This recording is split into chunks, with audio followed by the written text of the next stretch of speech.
Imagine you're watching a mukbang video on YouTube. The creator is a friendly-looking guy. He got a gentle voice, always smiling and trying his best to introduce you to all kinds of local foods. He seems warm, maybe even a bit shy. And if you like his vibe, chances are you will click on his other videos, maybe even look him up to learn more about him. But what if, after searching his name, you found out he once went to jail for eating a human body? This actually happened, and the case went viral in Indonesia long before the internet became part of daily life. This is the story of a man who terrified a whole generation of kids in the early 2000s, a name that still makes people shudder: Sumanto, the corpse eater.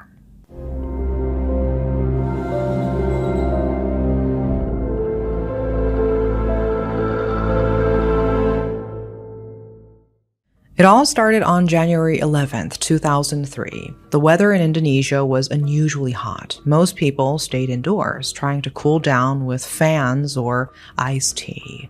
But in a quiet village in Purbalingga, something unthinkable happened.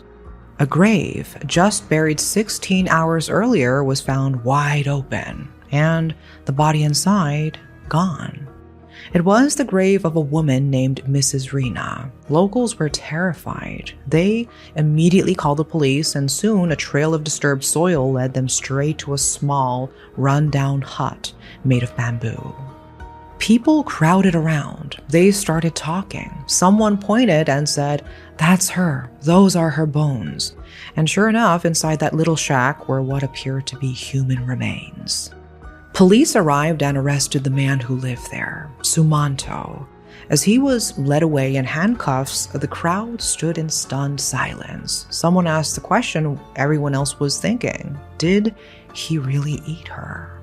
Words spread like wildfire, even without social media. The story was everywhere, but then another twist. Mrs. Rina wasn't his only victim.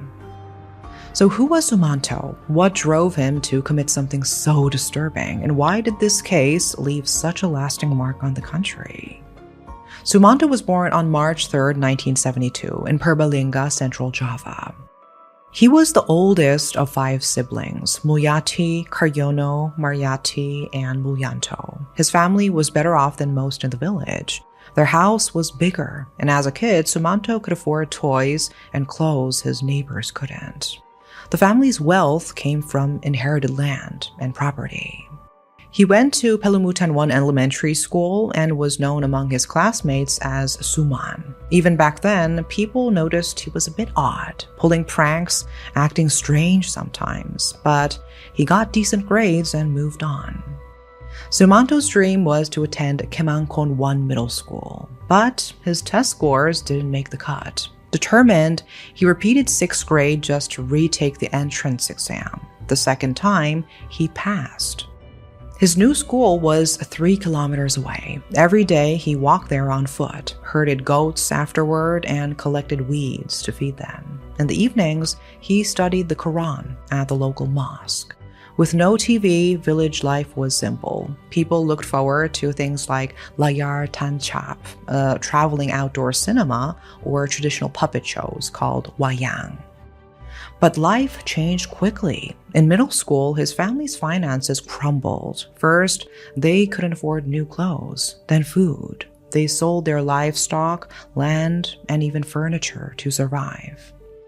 Eventually, they had to move into a much smaller house, and in his 3rd year of middle school, Sumanto suddenly dropped out. No one knows exactly why, but most believe it was because of the financial pressure. There's not a lot of official detail about how Sumanto's parents treated him or what his home life was really like, but from what's been reported, it wasn't exactly nurturing. His family, like many in rural Indonesia, held on tightly to traditional beliefs. So if a child acted out or showed signs of mental distress, they didn't see it as something serious. They just said the kid was being naughty, nothing more. So Sumanto grew up in a place where resources were tight, support was almost non-existent, and emotional needs were often ignored. And that kind of environment, it leaves a mark, especially when everything started to fall apart during his teenage years. Studies show that kids who grow up in poverty and experience trauma or neglect are more likely to struggle with mental health as adults. Some develop aggression, others spiral into deviant behavior.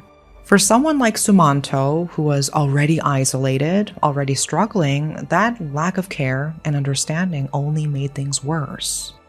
By the time he reached adulthood, Sumanto had already drifted far from whatever normal path he might have taken. While working in Lampung, he met a woman named Sutrima. They fell in love, got married, but it didn't last. After the wedding, something in Sumanto changed. He became violent, quick to anger. He started hitting her. That became the reason for their divorce. Not long after, in 1993, he married again, this time to a widow named Tugiem, a co-worker at a sugarcane factory. They had a daughter together named Titis Wahyu. But even with a family, things didn't get better. Sumanto would disappear for long periods, never saying where he went. And when he was home, he was abusive to his wife and to his daughter. The cycle repeated. Eventually, this marriage fell apart too. By 2003, Sumanto was back in his hometown of Purbalingga, living alone in a tiny house on the edge of the village. His financial situation was worse than ever. He couldn't even afford rice. Meat was completely out of reach. And maybe out of desperation, maybe something darker, he started to wonder what it would feel like to eat meat again, real meat. Then on January 11th, he heard a village announcement. An elderly woman had passed away. Her name was Mrs. Rina. She was 81 years old, and her burial would take place that day. That's when the thought crossed his mind. What if I took the body? What if I cooked it? He waited until the village cleared out. 16 hours after the burial, Sumanto went to the grave. He dug it up, pulled the body out, stuffed it into a bag, and brought it back to his house.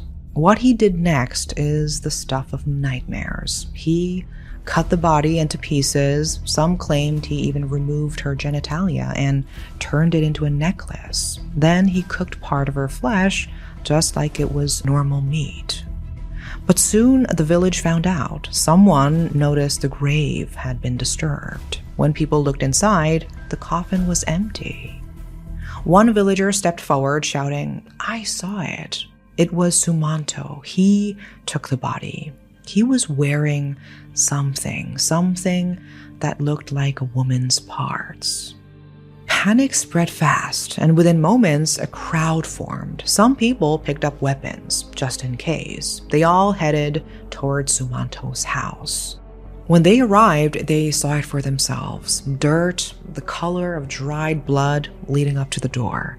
They burst inside, and what they found was unforgettable. Bones scattered across the floor, a plate of rice on the table, with something that looked like meat beside it.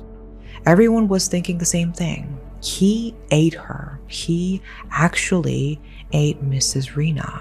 They didn't wait. The villagers dragged Sumanto straight to the nearest police station. And that is where the real investigation began. After his arrest, the investigation moved quickly. Sumanto was brought in, questioned, and what he said left the entire country stunned. With a calm smile on his face, he admitted it. He ate the body. When police asked what human meat tasted like, which is an odd question to ask, Sumanto smiled and answered, "It's bad, worse than dog or mouse. Even cat meat tastes better." Grave robbing is already a major taboo in Indonesian society, but eating a corpse, that was beyond comprehension. He later said he was hungry, but during the police investigation, Sumanto initially claimed something else, that he ate human flesh to gain spiritual powers. He believed that by consuming human flesh, he could become stronger, even immortal. That alone raised serious concerns about his mental state. The police eventually turned their attention to Sumanto's past, trying to trace where these beliefs came from. Their search led them to Lampung during the time he was married to his first wife. That's when they found Taslim, the so-called mentor. He wasn't a doctor, not really. He was a dukun, a local shaman posing as a spiritual healer. According to Sumanto, it was his mentor, Taslim, who introduced him to the idea. He told Sumanto that if he ate 7 corpses, he would gain the power to bring the dead back to life. And if he wanted even more power, he'd need to consume 21, maybe even 41 bodies. Sumanto decided to aim for 7. And as the investigation continued, police uncovered more bones inside Sumanto's house, some of them clearly not belonging to Mrs. Rina. A few were identified as female, while others couldn't be matched to any known victim. It was difficult to say exactly how many people might have been involved. They also found clothing belonging to a man named Mistam. He was a familiar face in the village, an elderly masseur who often visited people's homes for traditional treatments. People recalled that the last time anyone saw him, he was heading to Sumanto's house. After that, he was never seen again. Because of that, many suspected Sumanto had something to do with his disappearance. But the police couldn't find any physical evidence linking Miss Tam's disappearance directly to a crime. There were no remains confirmed to be his, no witness accounts, and no confession, just clothing, just assumptions. So while the suspicions were strong and the rumors widespread, Sumanto was never charged with murder. In fact, he wasn't convicted of killing anyone at all. To really understand what happened in Sumanto's case, it's important to look at where psychological issues and cultural beliefs overlap. In Indonesia, spirituality and traditional beliefs still play a big role in many communities. Even though the country is predominantly Muslim, belief in shamans, spirits, and supernatural forces still runs deep. In rural areas especially, the line between mental illness and traditional practices can be blurry. When someone talks about spiritual power or supernatural influence, it's not always dismissed, it's often believed. Sumanto said he ate human flesh to gain power, and to him, that belief felt real. But many experts believe there was more to it, something psychological. Growing up isolated, with little education and constant exposure to spiritual teachings, Sumanto may have developed a distorted view of the world. By the time he was on trial, his mental health had become one of the most debated aspects of the case. Legal experts, psychiatrists, even the public all questioned whether he should be seen as mentally unfit, or if he was simply someone whose beliefs had pushed him to do something horrific. Could his belief in spiritual forces be considered a mitigating factor? Or did that belief make him dangerous regardless? Psychiatrists were brought in to evaluate him. Some believed he had a serious mental disorder, possibly schizophrenia or another form of psychosis that made it hard for him to distinguish fantasy from reality. Eventually, his lawyer presented a diagnosis from the police psychiatric department dated January 22nd, confirming that Sumanto did have a mental health condition. Based on that, the defense argued that he couldn't be fully responsible for what he had done.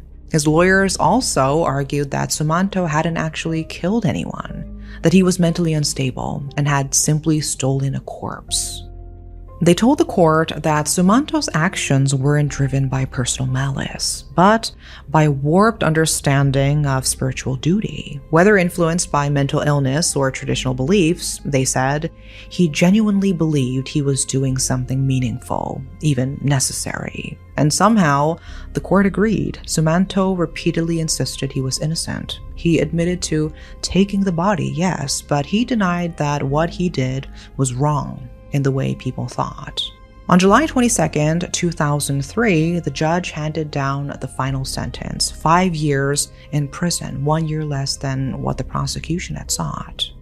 While the judge didn't convict Sumanto of murder because there wasn't enough evidence to prove he killed anyone, he was still sentenced for grave desecration and theft. More precisely, not for stealing a corpse, but for stealing property. In this case, the property being Mrs. Rena's body. That decision stirred controversy. Many people were uncomfortable with the idea that a human corpse could be treated as property under the law. Even Sumanto's lawyer raised concerns, arguing that a body wasn't just a discarded object. It had once been a living person. It deserved more respect than that. The court also acknowledged that Mrs. Rena likely wasn't Sumanto's only victim. Still, no additional charges were formally filed. It was a decision that left many unsettled, especially considering the nature of the crime and the suspicions surrounding other missing persons. And while Sumanto attributed his actions to the guidance of a shaman, and this claim was acknowledged during investigations, there is no substantial public record of a thorough investigation or prosecution of the shaman named Taslim. In the end, Sumanto didn't serve the full 5 years. His sentence was reduced, and he was released early, after just 3 years, on the basis of good behavior and what the authorities described as a willingness to rejoin society. It seems that during his time in prison, Sumanto began to feel genuine remorse. He wasn't the same man who had walked in. After serving time, he made the decision to turn his life around, starting with his faith. He joined a pesantren, a type of Islamic boarding school in his hometown in Purbalingga. The school was called An-Nur, and it was led by Supona Mustajab.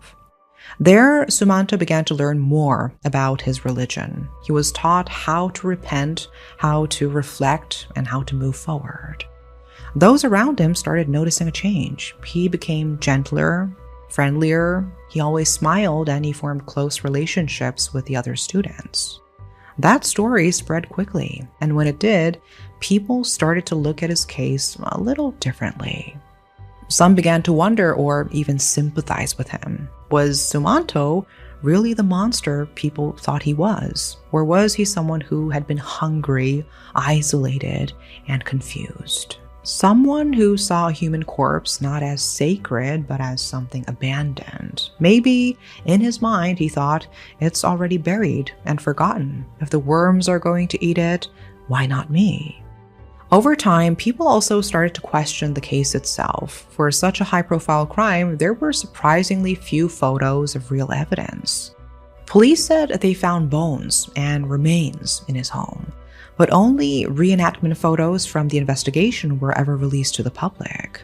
Some wondered how police had moved so quickly, raiding his house right after a villager claimed to see him carry a body. Theories started to emerge. Maybe Sumanto was covering for someone else. Maybe he had been manipulated, or maybe he was just desperately hungry. That theory was quietly confirmed years later by an officer who had watched over Sumanto in prison. In one conversation, Sumanto apparently admitted, "I was hungry. I saw other people eating meat and I couldn't afford it. Then I heard someone died and I thought, why not? Maybe it tastes the same as cow or goat." But there is a strange twist. In later years, reportedly after his release in 2006, media and informal interviews quote Sumanto claiming he had killed 2 individuals. He said his first victim was a fellow worker. The second, someone who tried to rob him. In both cases, he cut off their genitalia and kept them as jimat, charms for luck and protection. So over time, Sumanto's own story began to shift. During his trial, he insisted he had never killed anyone, but later in scattered interviews, he hinted that there may have been more, that he had taken lives, not just bodies. The problem was, none of those claims could be verified. There were no forensics to back them up, no murder charges, and with his story changing from one moment to the next, the truth was hard to pin down. Some believe this inconsistency may point to deeper issues. Mental health professionals had already suggested that Sumanto might suffer from a psychological disorder. If that's the case, it's possible he wasn't fully grounded in reality, or that he genuinely believed different versions of events at different times. And today, Sumanto no longer lives in complete obscurity. After several years of staying under the radar, he slowly re-entered public life, this time in a very unexpected way. He was invited to take part in a local event with a playful, if controversial, theme, running competition chased by a cannibal. Around that time, he created an Instagram account. He operates under the Instagram handle Sumanto Official, where he shares various aspects of his daily life, including mukbang videos, motivational posts, and glimpses into his routines. And yes, he uploads mukbang videos, which is an odd twist for someone with his history. He posted a video of himself eating satay, his favorite food. The clip went viral almost overnight. Before long, Sumanto had found a new path as a mukbang content creator. And now, his face is once again in the public eye, only this time framed by food and followers, not police reports. Some people were genuinely surprised. Here was a man once feared and judged, now sitting in front of a camera, smiling, eating satay, and saying things like, "Don't forget to be grateful today." To some, it's inspiring. They see a man who served his sentence, tried to change, and is now rebuilding himself through something as simple and relatable as food. They say people deserve second chances, that his past shouldn't define his future. But others aren't so sure. There are comments, skeptical ones. Some users express discomfort, even distrust. A few openly question the food he's eating in the videos, with sarcastic remarks hinting at his past. There's a clear tension between those who believe in rehabilitation and those who can't forget what he once did. Can someone with that kind of history become an entertainer? Is it okay to watch, laugh, or even follow? His past will never be forgotten, but over time, his story has also sparked bigger conversations, especially about how we view mental health. In rural parts of Indonesia, where such topics were rarely discussed, more people are starting to pay attention. Slowly, but surely, awareness is spreading. So, what is your take on this case? Let me know in the comments. And that is all for today. Thanks for watching.